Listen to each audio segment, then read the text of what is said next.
Hola, hola, hola amigos, bienvenidos a un nuevo encuentro de Raíces de Sefarad, un nuevo encuentro que nos va a traer siempre algo nuevo del tema del mundo sefaradí. Y hoy siempre tenemos que decir que siempre tenemos una expectativa muy alta por lo que vamos a tener hoy. Estoy seguro que cuando terminemos el programa de hoy vamos a estar contentísimos de haber descubierto como quien descubre un lejano oriente. Bueno, por ahí va a pasar la cosa. Hola Lili, ¿cómo estás en el otro estudio? Hola Marcelo, hola a todos. Qué gran placer estar aquí un jueves más. Y siempre les decimos lo mismo, pero es la verdad, lo juro. Estamos muy entusiasmados con el tema de hoy, una cosa bastante curiosa y no lo hemos tocado todavía en nuestros programas. Así que muy expectantes a ver lo que vamos a conocer el día de hoy, como decía Marcelo, un poquito sobre el Lejano Oriente. Y, Pero y primero de, les y vamos de a la mano presentar. de la mano de quien lo puede hablar con mucha autoridad. Pero sí, vamos a lo que vamos a tener los próximos días. Por supuesto, siempre agradeciendo las colaboraciones. Ustedes saben a quién estamos agradeciendo porque ha hecho su aporte, pero no solamente el aporte material, que es el que quien pueda poner algo de dinero que sirve para lo que es el soporte técnico, lo que son las plataformas y los mailing y todo esto que se encarece, parece que no, pero son gastos importantes y para eso es lo que usamos el dinero que ustedes donan, pero también colaboran con la cultura sefaradí con solo compartir o poner me gusta a los videos, mirar los videos, compartirlos. Eso también nos ayuda mucho. También estamos muy presentes cada vez más en Instagram, en las redes, también ahí. Esto se está transmitiendo también por Instagram, así que a todos los que colaboran, muchas gracias y al que no, los invitamos por lo menos a hacer un clic, es gratis, así que si les gusta después hacen un clic y listo. Pero Y vamos les a las pedimos que se actividades. suscriban, les pedimos que se suscriban al canal de YouTube, y esta semana tuvimos una muy buena novedad. ¡Ey! Sí, así es, 800 videos en el canal, todos dedicados exclusivamente a la cultura sefaradí. La verdad que es un hito que yo diría histórico. Somos el canal de YouTube con la videoteca, yo diría, más importante pública, al menos de acceso de todo el mundo. Ahí están todas las conferencias. Pero bueno, vamos a lo que tenemos este domingo.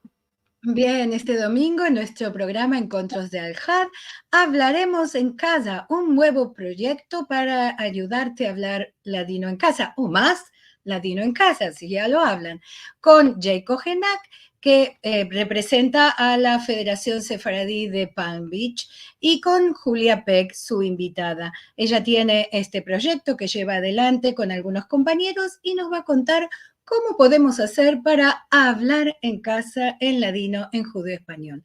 Esto, como siempre, domingo a la 1 del mediodía, hora de Argentina, y en el anuncio que ven aquí están horas de referencia para otras ciudades y países. Y también, por supuesto, encuentran esta misma información en sfarad.com.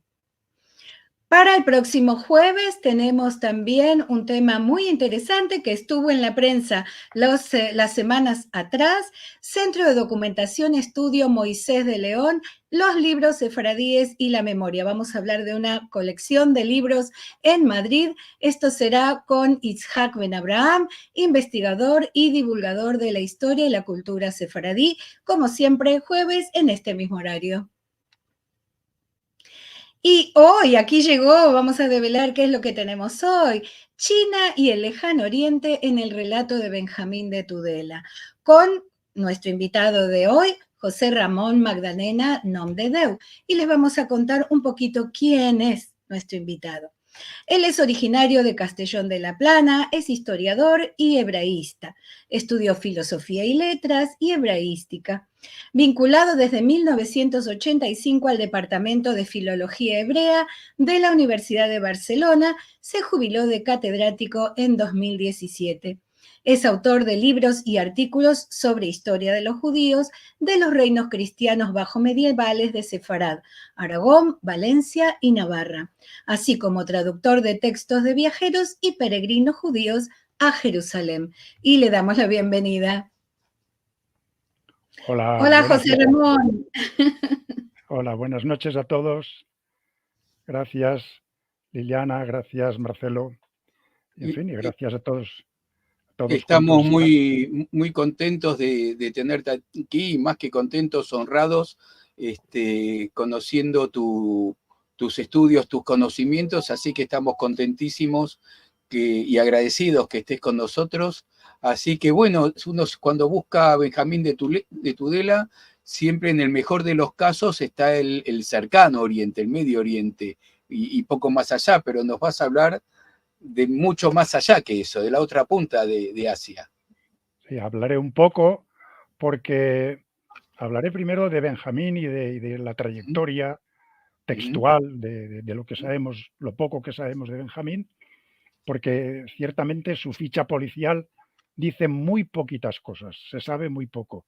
Se sabe que era hijo del rabino Yonah, que era él también rabino, y que era natural de la ciudad navarra de Tudela, en la ribera baja del río Ebro de Tudela.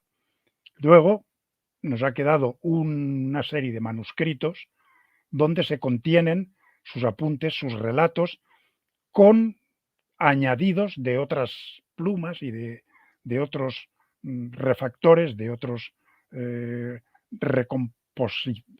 que recompusieron el texto, porque el manuscrito más antiguo que tenemos de su relato es de un siglo después de la muerte de este Benjamín.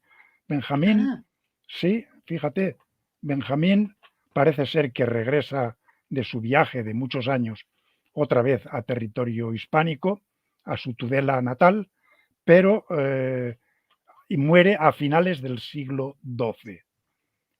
Muere a finales del siglo XII y el manuscrito más antiguo es este que está aquí en el Museo Británico, es del siglo XIII, es decir, que o principios del XIV, es un manuscrito primero de letra germánica, de letra centroeuropea, muy alejada de Sefarad, y es el más antiguo de los manuscritos que conocemos de este personaje. Hay luego una tradición manuscrita, se conocen por lo menos en estado fragmentario y completo unos 25 textos muy variados, muy diversos, de letra y época muy diversa, de letra askenazita, germánica, de letra sefardí, de letra itálica, de letra oriental e incluso de letra yemení. Hay manuscritos hasta del siglo XIX que se copiaban por encargo en Yemen para que los lectores y los curiosos, los judíos que sabían leer y entendían hebreo, querían disponer de un relato muy interesante y encargaban esta copia manuscrita. Como digo, hasta en el siglo XIX tenemos textos que proceden de Yemen, muy lejos. El qué texto tuvo, interesante. Hablabas de recomponer porque se ve aquí en el facsímil que hay una parte que claro, no está en buenas condiciones, ¿no? Es esto. se lo deben haber comido los ratones o estas Claro. cosas. Bien, te dejamos, José, con la gente, nosotros te escuchamos con atención. Bueno, pues eso. Los, los textos de Benjamín empezaron a correr con cierta asiduidad por las comunidades judías de Europa y de Oriente Próximo y no, claro, estaban solamente a disposición de los judíos que sentían curiosidad por leer esas historias maravillosas que se contenían en este texto.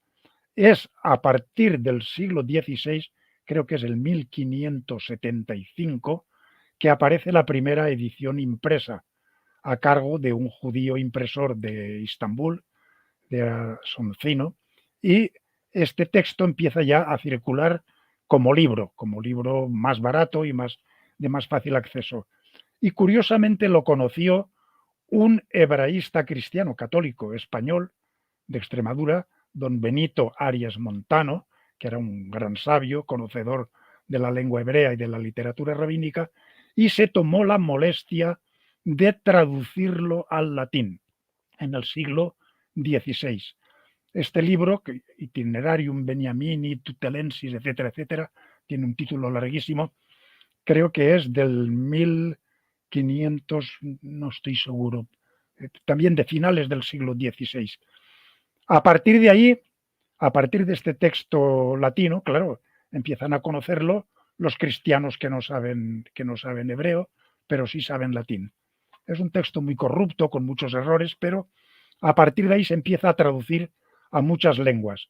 Se traduce al francés, al toscano, al alemán, al flamenco, a toda una serie de lenguas europeas y se van copiando y retraduciendo en cadena. Incluso hay traducciones, fíjense, al judeoárabe. Parece ser que hay una traducción en letras hebreas, pero en árabe, para judíos de Oriente, de Oriente Próximo, de Bagdad. También hay una traducción a finales del siglo XIX al ruso, editada en San Petersburgo, a través, yo creo que también a base de traducciones del alemán al ruso, no del hebreo.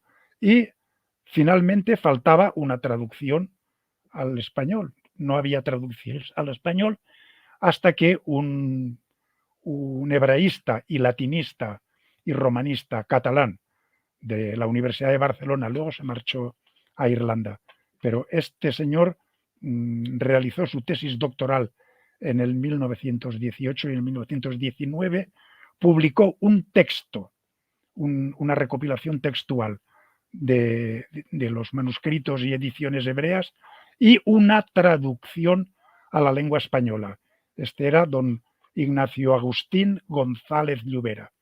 Es una traducción muy buena, con una introducción erudita y con muchas notas, y desde el 1919, que ya se quedó por las librerías y las librerías de viejo y desapareció de la circulación.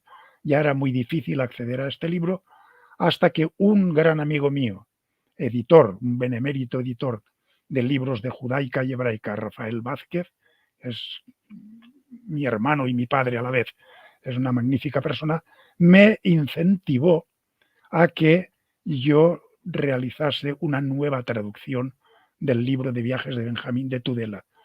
Estuve un verano trabajando en ello y en 1982, creo que, es decir, hace ya 42 años, que apareció este que tienen aquí en pantalla, mi versión castellana de 1982, en la serie de Río Piedras Nueva Sefarad.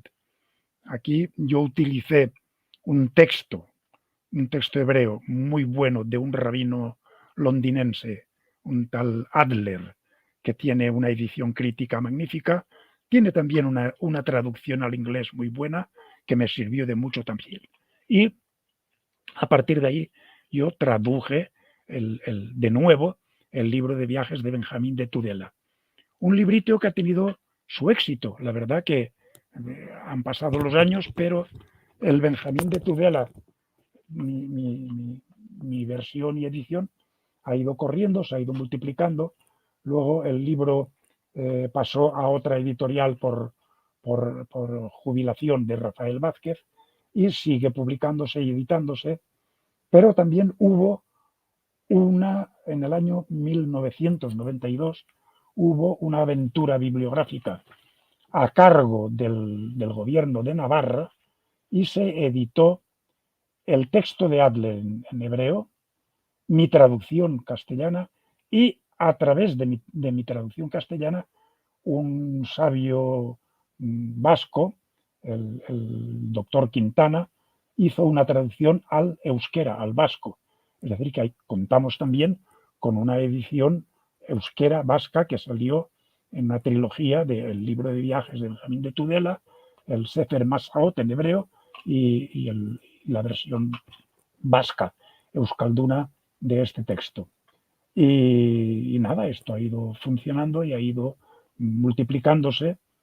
Últimamente apareció también otra versión castellana en Navarra a cargo del gobierno actual de la Diputación Foral de Navarra, pero es una una auténtica fechoría bibliográfica y científica. Está hecha por un incompetente total. Ojo, uno se puede, hay libertad de expresión y de imprenta, y uno puede imprimir y expresar lo que le dé la gana, pero con su dinero, no con el dinero público. Y ahí se invirtió dinero público en esta edición, que es, como digo, una auténtica fechoría, y es una vergüenza, y lo tengo completamente controlado. Este libro, esta traducción de un hebraísta navarro en Navarra, nada menos, pero que es un auténtico basurero que no hay que tener ni en consideración.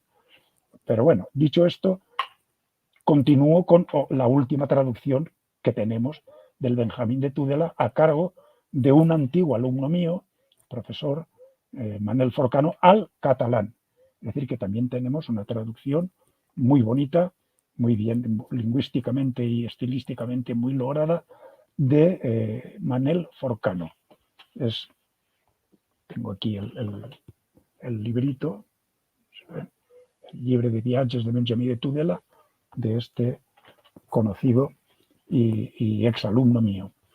Bueno, por lo tanto, el libro de Benjamín de Tudela es conocido tanto por judíos desde muy antiguo como por el público curioso, erudito, no judío, en varias lenguas, etc. Y aquí ya conviene explicar un poco qué contiene este libro. Este libro, a través de la tradición textual en hebreo y las traducciones, contiene un prólogo anónimo. Hay una introducción anónima de una pluma que no era la de Benjamín, donde explica lo poco que sabemos de Benjamín, que era de Tudela, hijo de Rabí Yoná, y que era un hombre sabio, culto, versado en la Torá, en la Halajá, y que realizó un viaje por tierras y lugares y regresó a su país Sefarad, y que explicó y narró cosas maravillosas que nunca jamás habían sido oídas ni conocidas en tierras de Sefarad, y que además todo cuanto estaba escrito era fidedigno porque lo había visto o se lo habían contado personas fieles y dignas de crédito. Bueno, entonces arranca ya los apuntes de Benjamín, y es la primera vez que nos habla él en primera persona. El resto del libro, excepto en otra ocasión, no habla en primera persona. Aquí sí dice: en un primer momento salí de Tudela y descendí por el río Ebro hasta Zaragoza, y de Zaragoza a Tortosa, Tarragona, etcétera, etcétera, etcétera, etcétera. Luego pasa por Tarragona, por Barcelona, donde hace descripciones de estos lugares. Él lleva una especie de itinerario de judería en judería, de comunidad judía en comunidad judía. Va pidiendo consejo, va pidiendo información, va haciendo algún negocio, va pidiendo algún dinero, socorro, y en su cabeza yo tengo para mí que él tiene pensado ir a Jerusalén y sobre todo a Bagdad. Bagdad era entonces el Nueva York de aquella época, del siglo XII. Era donde está la comunidad judía más importante, donde está el Jalifa, nada menos.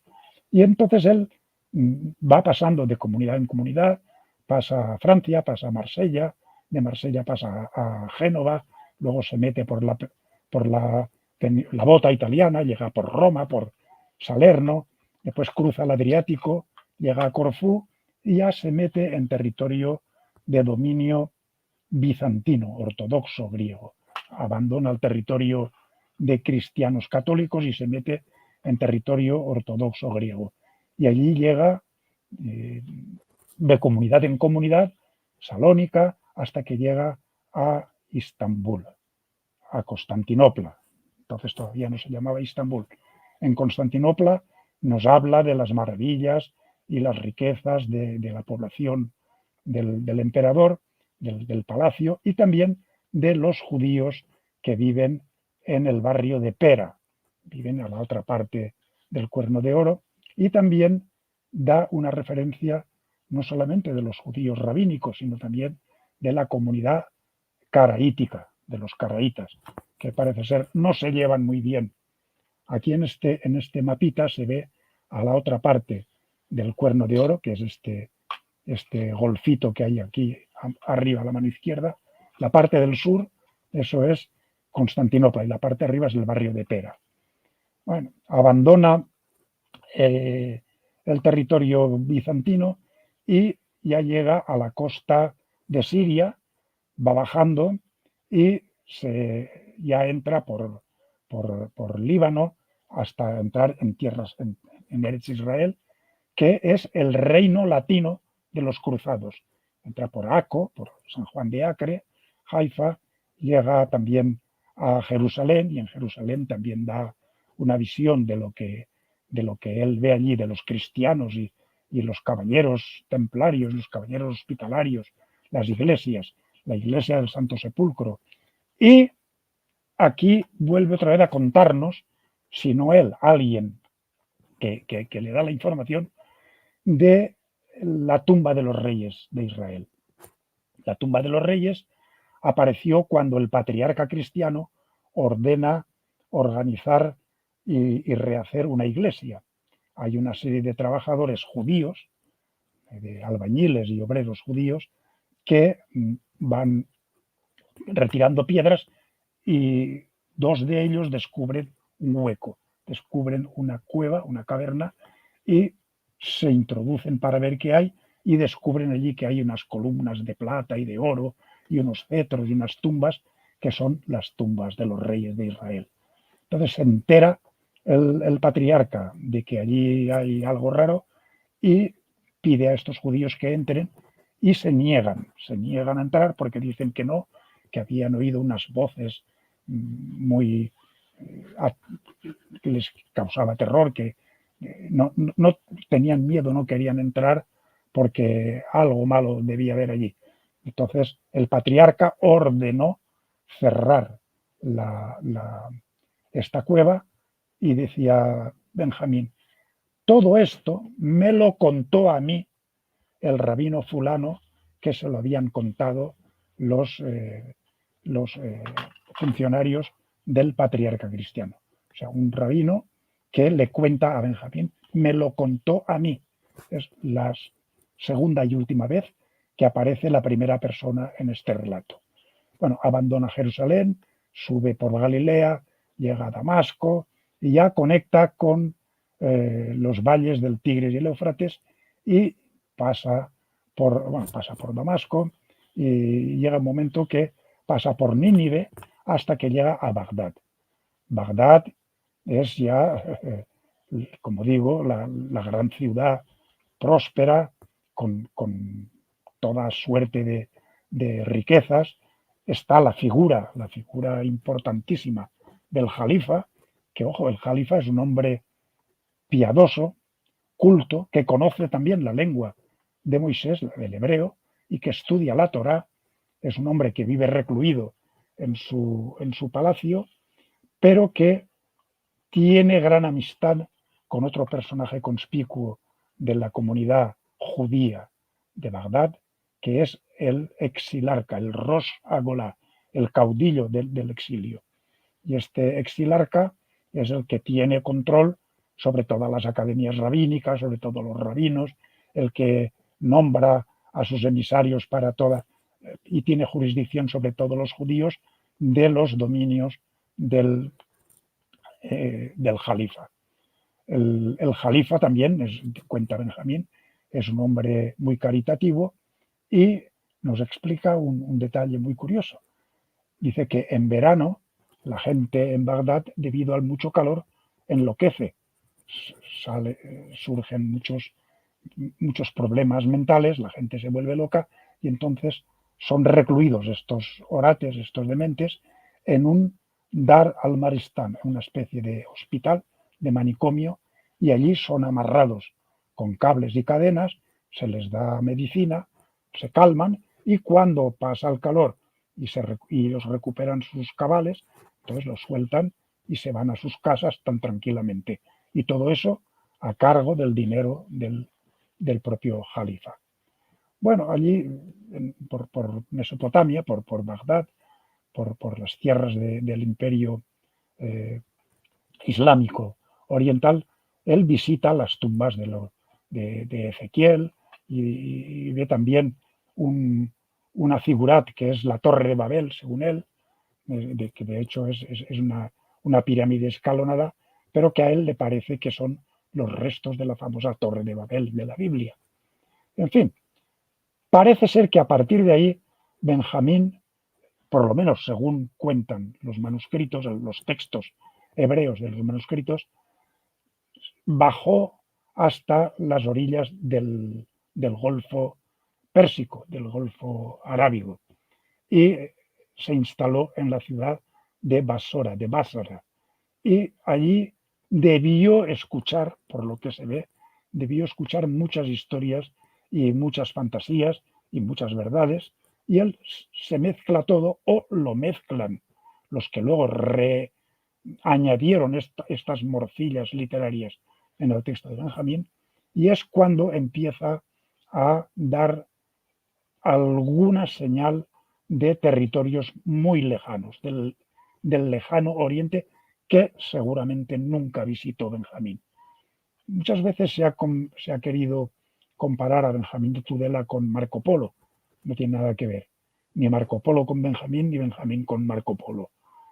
Benjamín era un viajero que iba buscando el acomodo en las comunidades judías, hacer algún que otro negociete, pero el Marco Polo lo tenía clarísimo ya por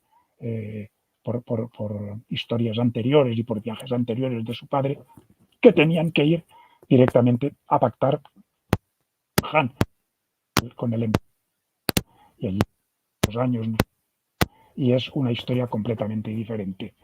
Pero bueno, ahora desde Basra, desde del Golfo Pérsico, Índico, Arábigo, Benjamín nos habla de toda una serie de caminos que... A ver, José, estamos teniendo un problemita con el audio que se está entrecortando un poquito, como si fuera un cable. Ahí no te estamos escuchando ahora. No, ahora no. ¿Ahora? Ahí sí. Ah, bueno, porque se ve que estaba yo tocando Sí. aquí un cable. Sí. Da idea de algo así del cable. Sí. Bueno, entonces Benjamín no se interna por esos caminos de la ruta de la seda hacia China, hacia territorios del interior de Asia, del Asia Media y del Asia Lejana, sino que él cuenta cosas y da relación de toda una serie de islas y de puertos del Océano Índico, un océano que había estado muy visitado por mercaderes y aventureros judíos que iban a la isla de Ceilán, por ejemplo, de la cual también da información. Habla también Benjamín de los pescadores de perlas, que son, dice él, son unas sabandijas marinas que luego hay pescadores que bucean, las sacan y obtienen el nácar, el bedola, la perla del interior de estas conchas.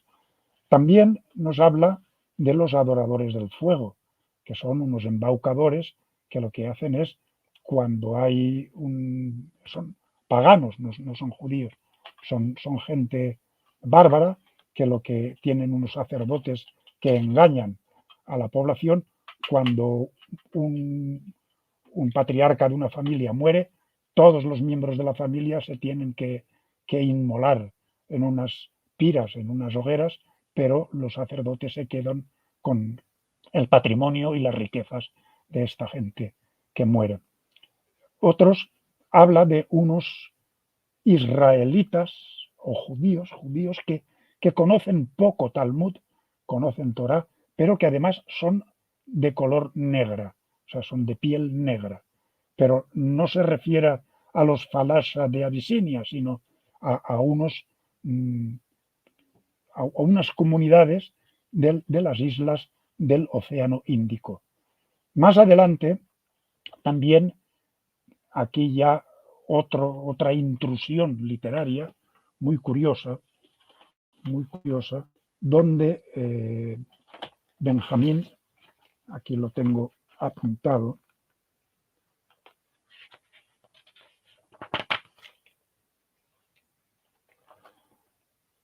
que dice así, dice, de Ceilán hay una intrusión textual que dice que contiene muchos más errores y fantasías que aciertos y realidades, e indica, Benjamín, que desde allí, desde la isla esta de los adoradores del fuego, de Ceilán, que le llama la isla Labrig o Ibrig, que es Sri Lanka. Dice, al otro lado de la tierra de Sin, hay una distancia de 40 jornadas y es el Extremo Oriente. Los manuscritos ponen Sin, Sade, Yud, Nun, Sin, y es el nombre que se le atribuye a China. Pero parece ser que la palabra Tsin es una voz sánscrita, Sina, que quiere decir porcelana, una especie de cerámica fina, y que posiblemente se refiera a un topónimo chino, el Qin. Y la estructura político-cultural más occidental de los antiguos reinos chinos, que se llaman Qin, que es del 778 antes de la era común al 207 antes de la era común. Es decir, que ya es una civilización, el Qin o el Qin, conocida desde muy antiguo. Pero otras denominaciones medievales de estos territorios tan desconocidos son Sina, en los manuscritos y en la tradición cristiano-europea, o Katai. Pero el relato sigue con informaciones indirectas acerca de un curioso océano glacial, el mar o el océano helado o congelado, el Nikpa. Nikpa quiere decir, en hebreo quiere decir el mar coagulado, el mar espesado, opaco, cuajado, condensado, inmóvil, yerto, rígido. Y allí cuenta el texto cuenta una tradición que los navíos que se aventuran por este mar y cuando el mar se congela ya se quedan atrapados en los hielos y los marineros perecen de frío porque no pueden salir.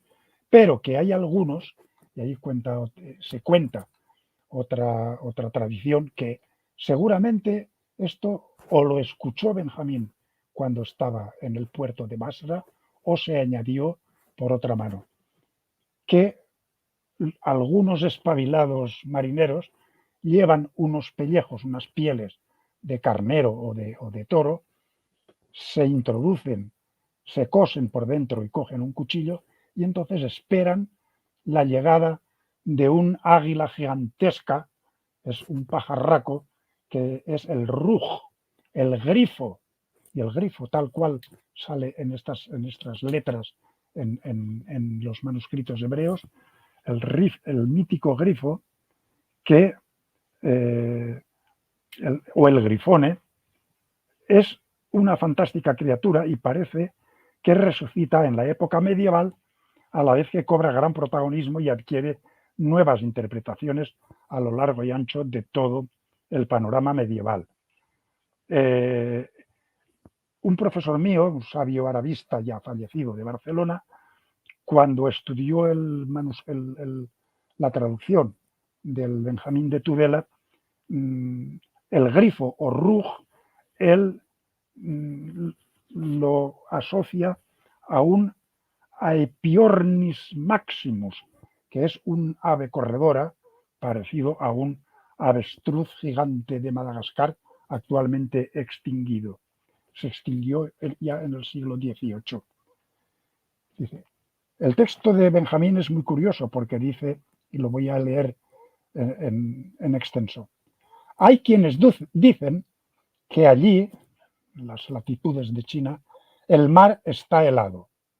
En dicho mar domina la estrella de Orión y a veces sopla allí un viento tormentoso y ningún marino puede gobernar la nave debido al ímpetu del viento, que finalmente arroja la nave en el mencionado mar helado y no puede moverse de su sitio. Sus tripulantes resisten hasta el fin de sus vituallas y después mueren. Algunas naves se pierden de este modo.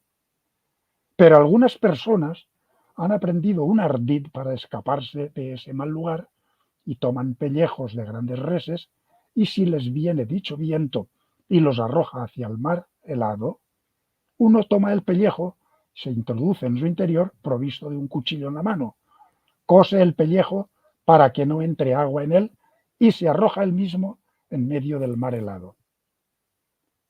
Lo ve la gran águila llamada grifo y, suponiendo que es una bestia, lo saca hacia tierra firme, posándose con ella misma en un monte o valle para comerla. El hombre se apresura y la hiere con el cuchillo, matándola. Sale del pellejo y camina hasta que llega al lugar poblado. De esa manera se han salvado muchos hombres. También un investigador suizo radicado en Barcelona que estudió un viaje paralelo de un musulmán de Granada, precisamente, habla de este pajarraco, de este grifo, de este rug. Y dice, hay una especie de pájaros grandes con picos muy largos que están vueltos a la derecha y a la izquierda. Solo cuando comen y beben cierran el pico para poder hacerlo. La carne de este pájaro es buena para los que padecen de cálculos de riñón y vejiga y se le lleva a Bulgar, a la Rusia del río Volga, en lonchas secadas al sol, que hay que despedazar. Si el huevo de este pájaro cae sobre el hielo o la nieve, se funde como por el fuego y no se conserva más que sobre tierra o madera. El rug habla ave que también se relaciona con el rejuvenecimiento del hombre, del mar de la China.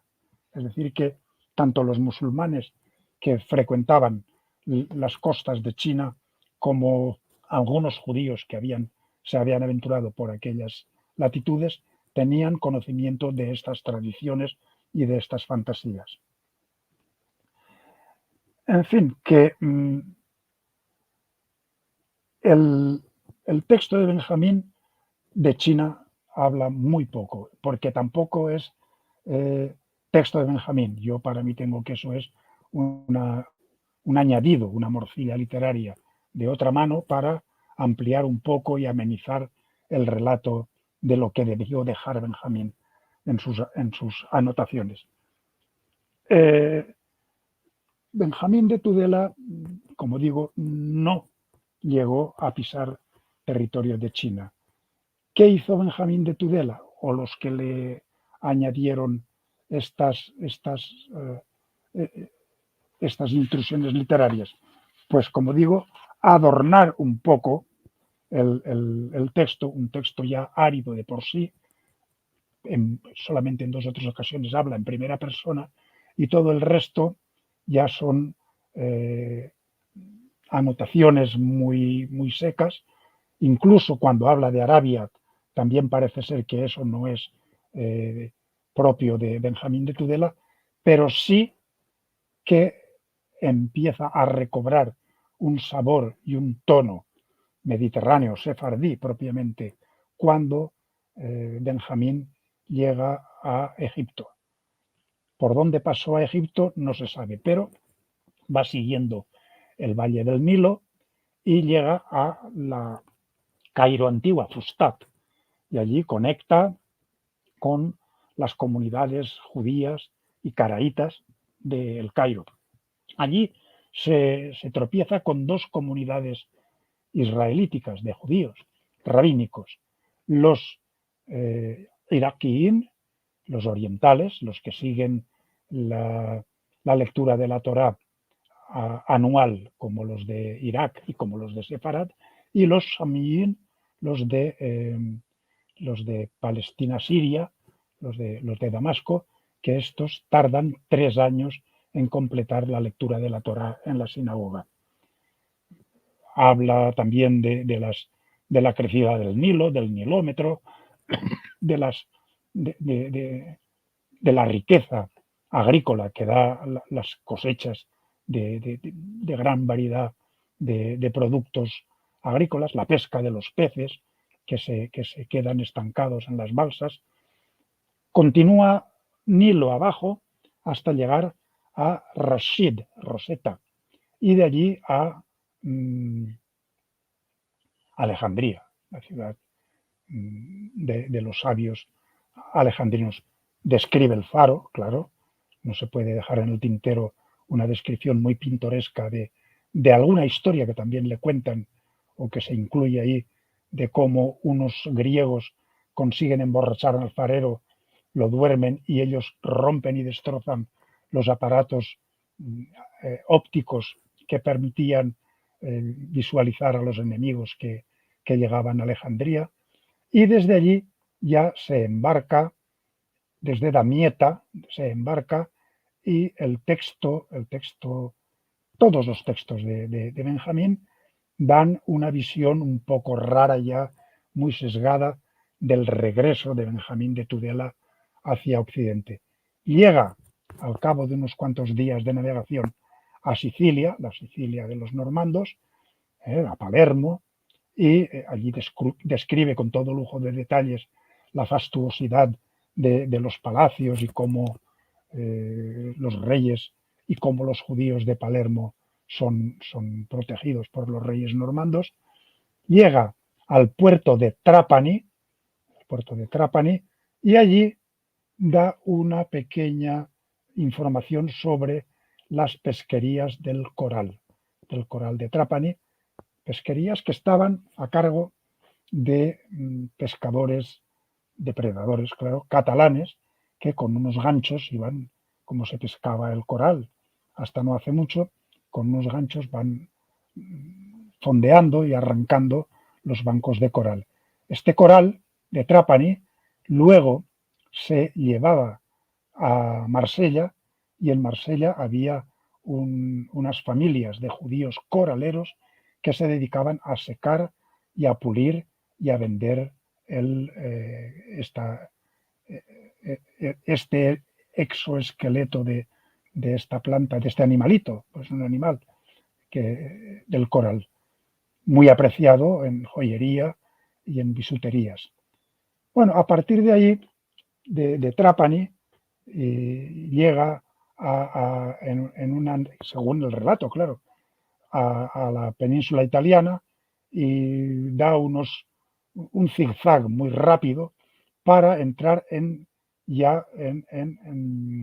el valle del río Rin, y aquí otra vez vuelven a aparecer unos topónimos que no tienen nada que ver ni con la toponimia árabe ni mediterránea, son todo topónimos germánicos con alusiones a Esclavonia, al lado del Adriático, y a la Rusia primitiva, a Kiev, el Rus primitivo, a la Marta Cebellina, al frío que hace en aquellos territorios con inexactitudes geográficas y botánicas.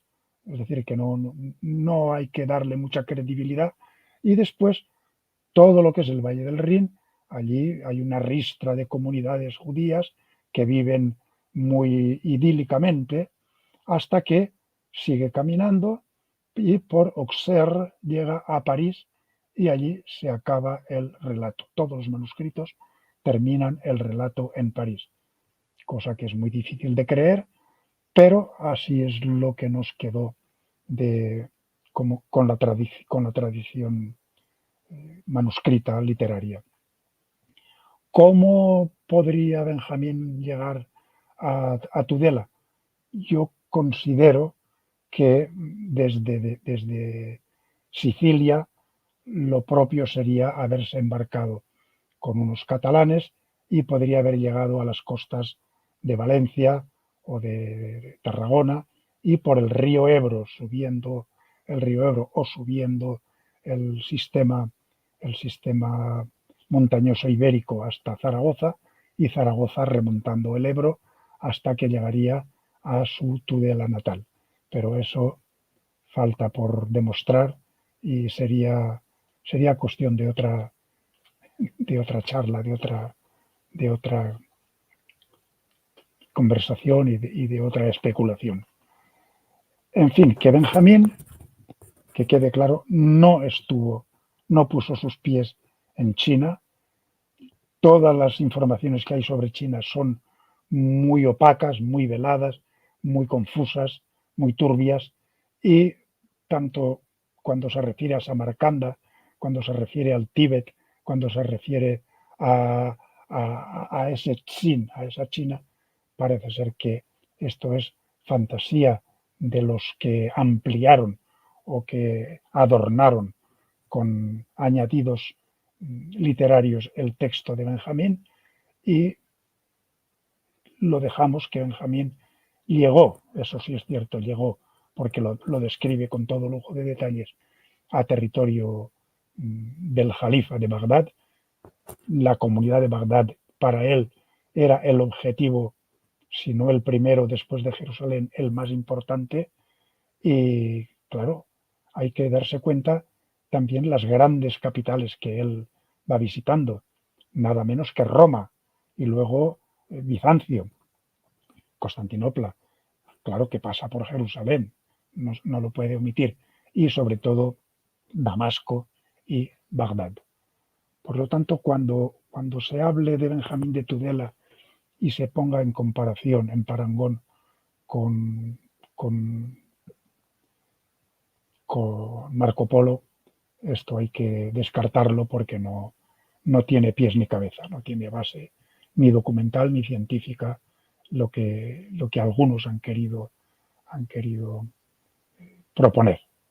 Pero bueno, ahí están estas pequeñas referencias al extremísimo Oriente y tenemos Benjamín de Tudela, un judío navarro universal, conocido en todo el mundo judío medieval y moderno e incluso, aquí tengo yo la fotografía de la calle de Benjamín de Tudela, Rehov Binyamin Tudela, en el barrio de Rehavia de Jerusalén, una calle importante, y este barrio de Rehavia está dedicado a judíos sefardíes. Todos son nombres de judíos que nacieron y vivieron o se exiliaron de la península ibérica, sefaradíen. Está la calle Rambam, Rabbi Moshe ben Nachman, la calle de Rambam, Moshe ben Maimón.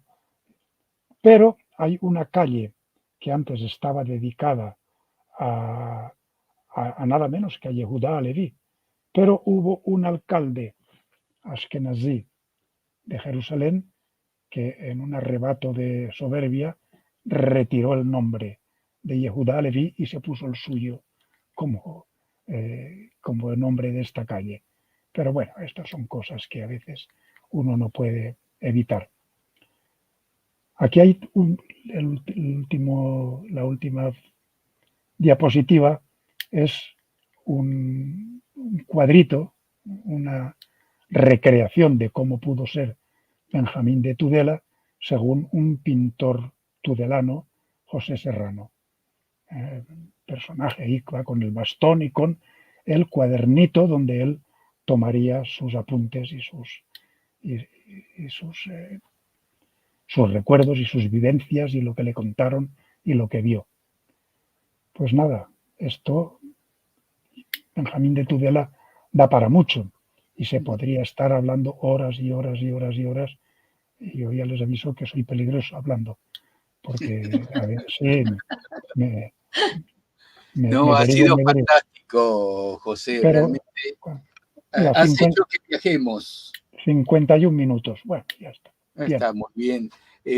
No, pero ya quedás comprometido para el año que viene, Bueno, para seguir hablando, porque Benjamín de Tudela efectivamente bueno, no nos hemos metido con el tema demográfico, lo que encontró. bueno, es que es el Queda cuento todo nunca. eso todavía, pero Sí, esto primero, lo fantástico que es pensar esto en el momento en que fue, ¿no? sí, Estas sí. aventuras de. Claro, es que además hay que tener en cuenta una cosa. Benjamín de Tudela, como judío,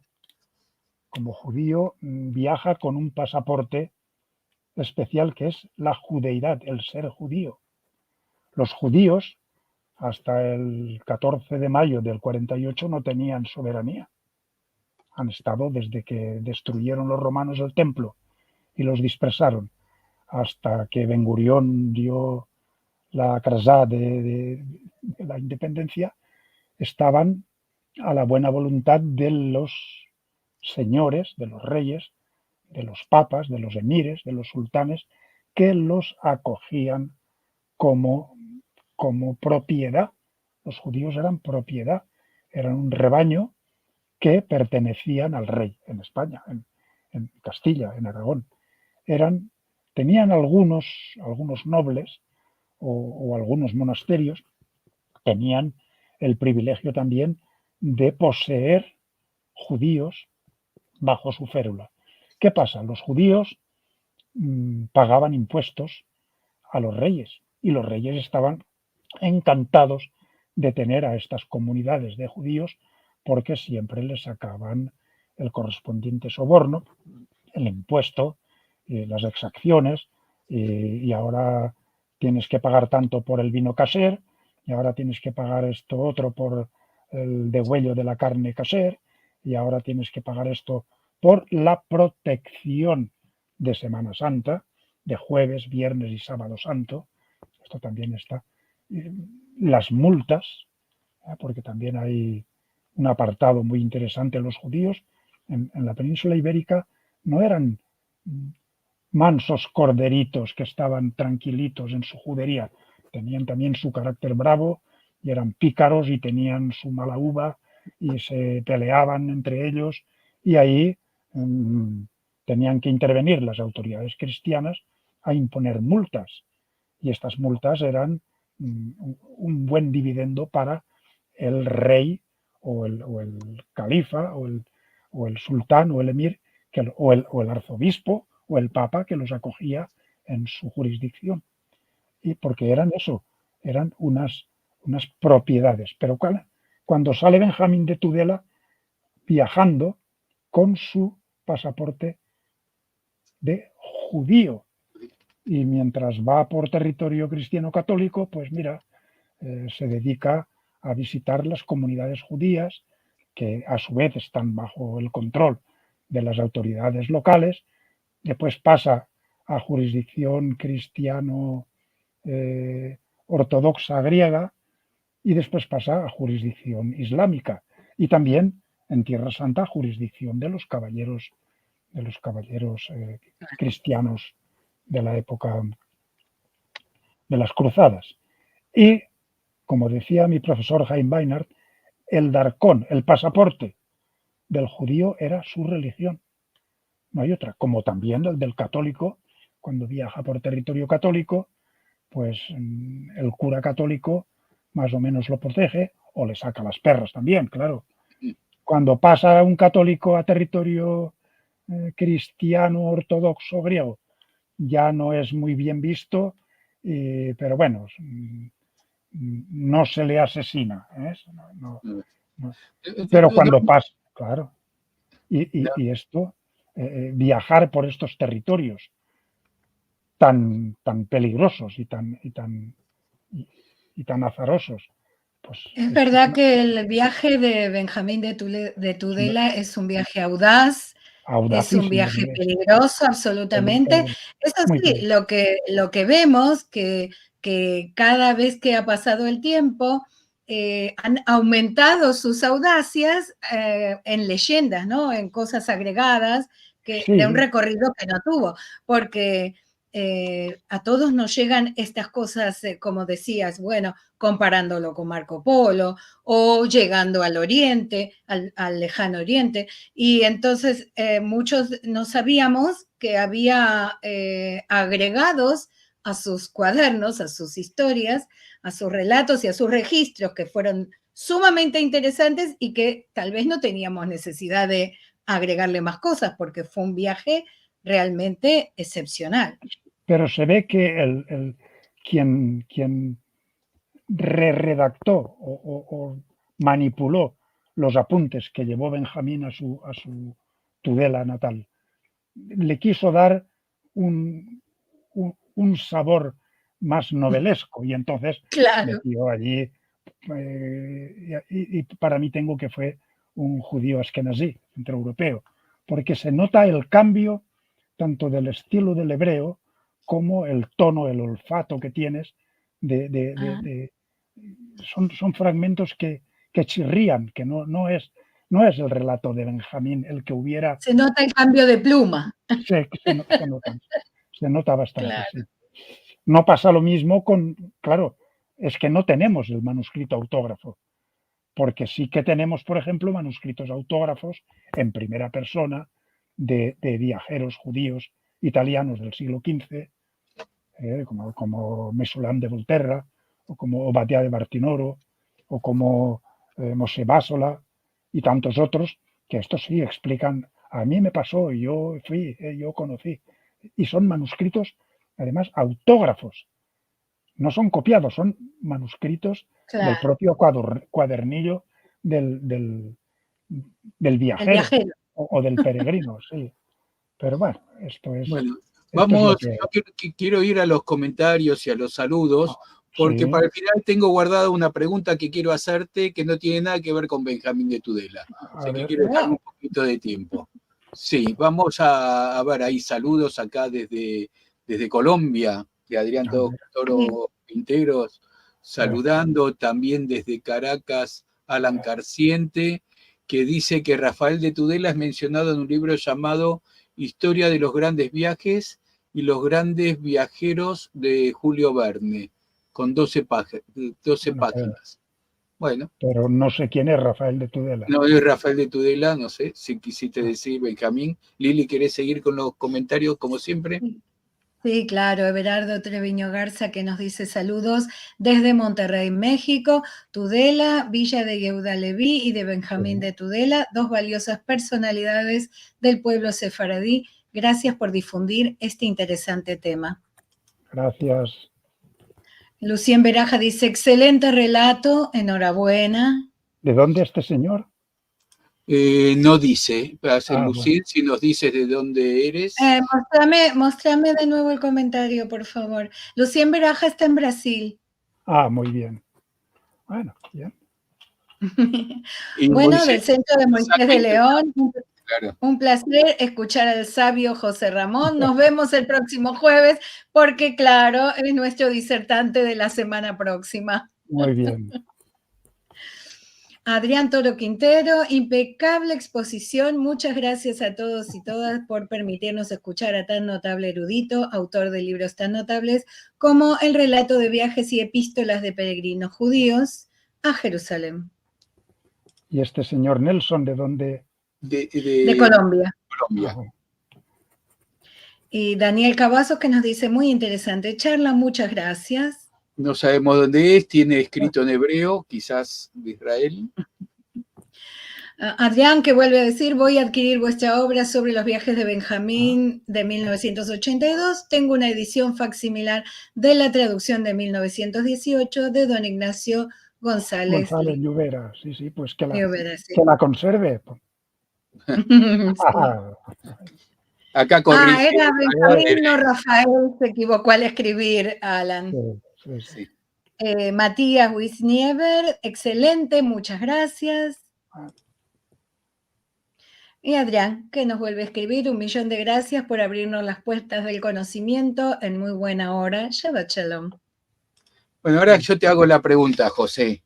Diga. Cuéntanos cómo conociste y te hiciste amigo, o más o menos amigos, de Camilo José Cela. Bueno, lo conocí por casualidad en Jerusalén. Perdón, José, todos sabemos Camilo José Cela, Premio Nobel de Literatura, allá por el...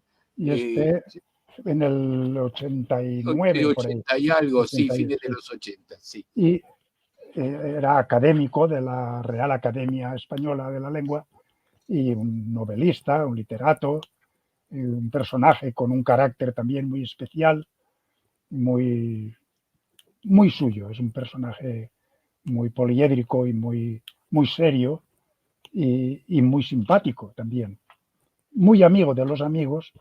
Él mismo reconocía que no tiene enemigos y que no quiere tenerlos. Era una persona amigable.